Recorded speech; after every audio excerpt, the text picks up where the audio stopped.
झारखंड अधिवक्ता मंच के तत्वाधान में आज बिहार क्लब स्थानीय हॉल में एक विशेष विधि व्याख्यान कार्यक्रम आयोजन किया गया, जिसमें डॉक्टर आदिश चंद्र अग्रवाल की उपस्थिति हुई, जो अध्यक्ष international council of jurist London तथा अध्यक्ष लाल इंडियन बार एसोसिएशन द्वारा अधिवक्ताओं एवं छात्रों के बीच जानकारी सह अनेकों प्रकार की सवाल जवाब किए गए। साथ में सभी अधिवक्ताओं और छात्रों के एक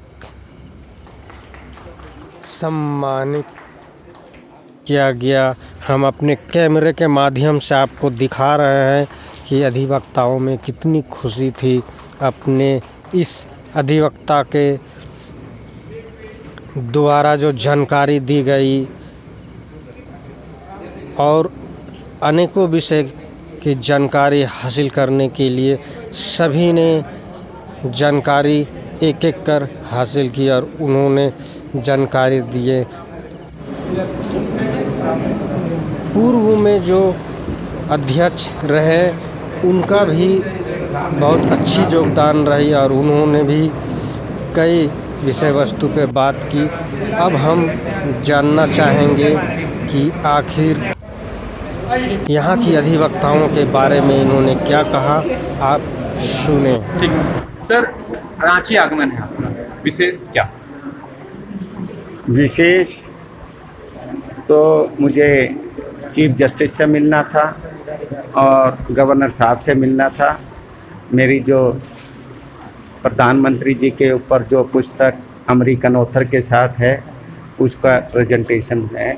सुबह हम chief justice Jharkhand high court से मिले हैं और अभी गवर्नर साहब से मिल रहे हैं। सर आप तो पूरे देश भर में घूम रहे हैं, अधिवक्ताओं की आवाज़ बन रहे हैं। सवाल है सर कि ब्यूरोक्रेसी कहीं ना कहीं हावी नज़र आता है जुडिशरी पे। ये आपका सोचना बिल्कुल गलत है कि एग्जीक्यूटिव या ब्यूरोक्रेसी हिंदुस्तान की जो जुडिशरी है उसके ऊपर हावी है। हिंदुस्तान में सेपरेशन ऑफ पावर है। जुडिशरी अपना काम करती है, एग्जीक्यूटिव अपना काम करती है और लेजिस्लेटिव अपना काम करती है। जब भी कभी भी अगर एग्जीक्यूटिव ने जुडिशरी की ताकत लेने की या उस पर प्रेशराइज करने की कोशिश करी तो वो जुडिशरी ने अपने ऑर्डर के द्वारा उसको गलत ठहराया। और कभी भी कोई सी भी सरकार कानून बना सकती है और उसके बाद जुडिशरी को अगर कोई चैलेंज करता है उस कानून को कि ये कॉन्स्टिट्यूशन के ख़िलाफ़ है, हिंदुस्तान के सिस्टम के ख़िलाफ़ है, हिंदुस्तान में ये कायदा कानून नहीं होना चाहिए, तो जुडिशरी अगर ये पाती है कि ये गलत है, ये एक्ट जो है या कोई ऑर्डिनेंस, उसको पेश भी करती आई है। सर मेरा सवाल इसलिए था क्योंकि कई ऑर्डर्स हैं जो उसके कंप्लायंस नहीं होते हैं और शायद इसके लिए आप देखते होंगे कि कई बार अमानत की याचिका चलती है, कंटेम्प्ट चलता है सर।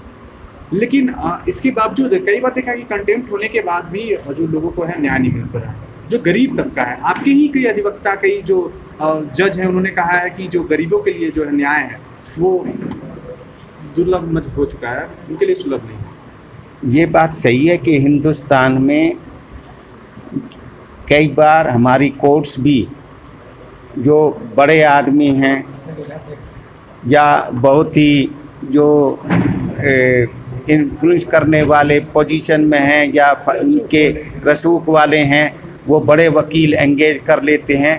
उनके लिए कई बार जुडिशरी रात को भी अपनी अदालत लगा लेती है। ये बात सही है, परंतु हिंदुस्तान में न्याय देरी से मिले पर मिलता है, हर एक को मिलता है। और हमारी जुडिशरी सारी जगह और ख़ासकर लोअर जुडिशरी जो है सबसे ज़्यादा वर्ल्ड में काम करती है। वो सबसे ज़्यादा केसेस को डिस्पोज ऑफ करती है क्योंकि उसके पास कोर्ट्स ने, हाई कोर्ट ने एक फिक्स कराया कि इतने केसेज आपको निपटाने हैं। ये वाली बात सुप्रीम कोर्ट के जजेज के ऊपर नहीं है, हाई कोर्ट के जजेज के ऊपर नहीं है। वो काम कितना कम करें उस पर कोई उलाहना नहीं देता है। और लोअर जुडिशरी इतने गंदे हालात में कि उनकी बिल्डिंगें बहुत ख़राब हैं, बारिश में पानी टपक रहा है, कोर्ट रूम बहुत छोटे हैं, उसके बावजूद भी हमारी जुडिशरी बहुत अच्छा खास काम कर रही है। बस फ़र्क इतना है कि हिंदुस्तान में नंबर ऑफ़ केसेस बहुत होते हैं, क्योंकि हिंदुस्तान में न्याय सबसे सस्ता है। थोड़ी सी फीस देकर सबसे कम कोई 1.5 रुपये की टिकट लगाकर आप किसी मुकदमे को 10 साल तक चला लेते हैं। एक आखिरी सवाल सर, झारखंड आए हैं, यहाँ के अधिवक्ताओं के लिए क्या संदेश हो? झारखंड के अधिवक्ता बहुत अच्छे हैं, वो अपना काम जिम्मेदारी के साथ करते हैं। ये भी बात सही है कि ज़्यादातर आम जो गरीब जो क्लाइंट हैं, जो वादी है, उनके लिए भी उनको बहुत ही कम फीस लेकर अपना न्याय दिलाने की कोशिश करते हैं और इसी तरीके से आगे करते रहेंगे। सर, जनता, अंतिम जनता जो होती है वो बोलते हैं जिसका पैसा है उसी का कानून है, ये उसके लिए क्या कहना चाहिए? ये बात मैं नहीं मानूंगा, पर ये ज़रूर मान लूँगा कि उनको बड़े वकील करने का मौका मिल जाता है और उनकी बात जल्दी से कचहरी सुन लेती है। उनके जो केस गरीब आदमी का, वो केसेस में, क्रिमिनल केसेस में जेल में सड़ते रहते हैं, उनकी सुनवाई होने में जजेज के पास टाइम नहीं है। बड़ा आदमी कोई इन्वॉल्व होता है, वो जेल में है, वो पुलिस कस्टडी में है, तो उसके अंदर उनको जल्दी रिलीफ मिल जाता है, गरीब को नहीं, लेट मिलता है। सर, आपने बहुत सारी किताब लिखी है, उसमें किस हालात का या क्या जिक्र किया हुआ है? हमने कॉन्स्टिट्यूशन के अंदर के ऊपर भी किताब लिखी है, उसको हमने एक यूनिक बनाया है, क्योंकि उसके अंदर हमने केवल ये नहीं कहा कि सुप्रीम कोर्ट ने ये बोला है, हमने उस किताब के अंदर उस सुप्रीम कोर्ट में किस जजेज का बेंच था वो भी हमने लिखा है, और उसकी साइटेशन में जजों के नाम उसमें, क्योंकि इंसान को, वकील को, स्टूडेंट को, आम आदमी को ये पता होना चाहिए सुप्रीम कोर्ट का विचार ये सारे जजेज का नहीं होता, वो विचार किस स्पेसिफिक जज का है। माना जाएगा सारे हिंदुस्तान में सुप्रीम कोर्ट का जजमेंट माना जाएगा, ताकि जजों को ये लगे कि अगर हम कोई गलत ऑर्डर पास करेंगे तो हमारा नाम भी उसमें लिखा जाएगा, इसलिए और अच्छा करेंगे, अच्छा जजमेंट देंगे तो भी हमारा नाम लिखा जाएगा। तो एक तो हमने ये यूनिकनेस करी। Thank you sir.